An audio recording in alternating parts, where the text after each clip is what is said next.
It's on. Okay. So today we're going to be installing the fret wire. The fret wire is what shortens the length of the string. So that's one of the ways to make the pitch go up. So if I play the string open, and then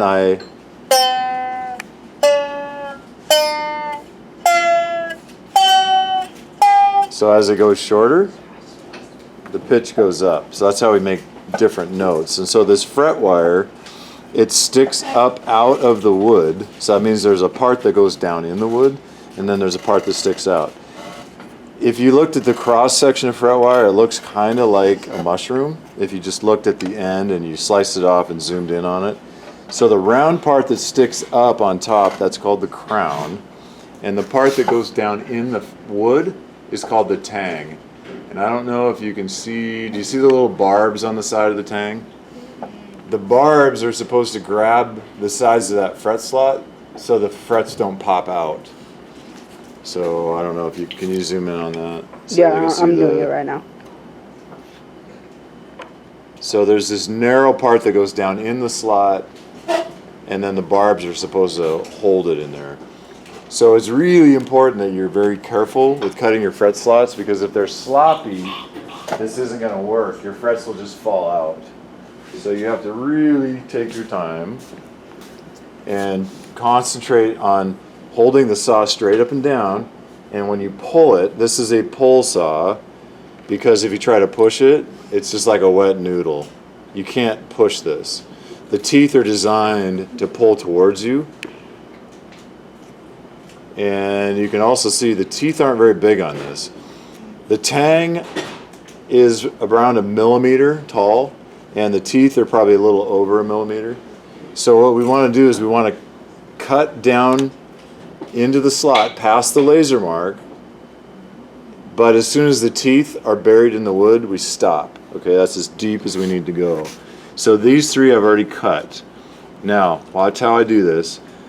I'm going to put the saw in the slot very carefully, right on top of the laser mark. I'm going to make sure it's straight up and down. I'm going to put just a tiny little bit of pressure with my index finger, and I'm just going to concentrate on pulling it straight back towards me, just very gently. Think surgery here. We're not chopping firewood. This is open heart surgery or brain surgery. For some of you, this will be very easy because you have good fine motor skills. For some of you, you're going to have to practice over and over again. So for me, it's about 3 or 4 gentle, easy strokes.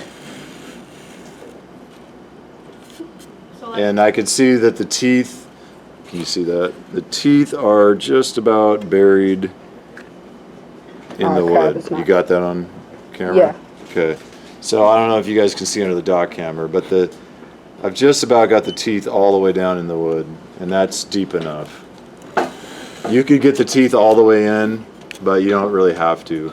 And what we're looking for, we want to be able to push this fret tang down into the slot, and we want to be able to pick up the stick, like so. Okay? If your slots are sloppy, or you're kind of all over the place with your cut, they're just going to fall out, and they won't stay in, and then we're going to have to use super glue to keep them in, and that's not ideal. Super glue gets pretty messy pretty fast. So 1 easy stroke, 2 easy, 3 easy, and 4 easy strokes. Okay? Well, it depends. It depends on you. Some of you it may be 3, some of you might be 6. So just relax. See how I just was able to push that in, and I can pick up the stick. So you want just. What is that? What? Well, that means it's tight in the slot. It's the fret. The fret wire is tight in the slot. If Is that in the toolbox? the saw is in the toolbox. What about No, this is fret wire, no. So what I'm going to have you do, you're going to practice this now on scrap before you ruin your Canjo stick. So you can go ahead and Oh, okay.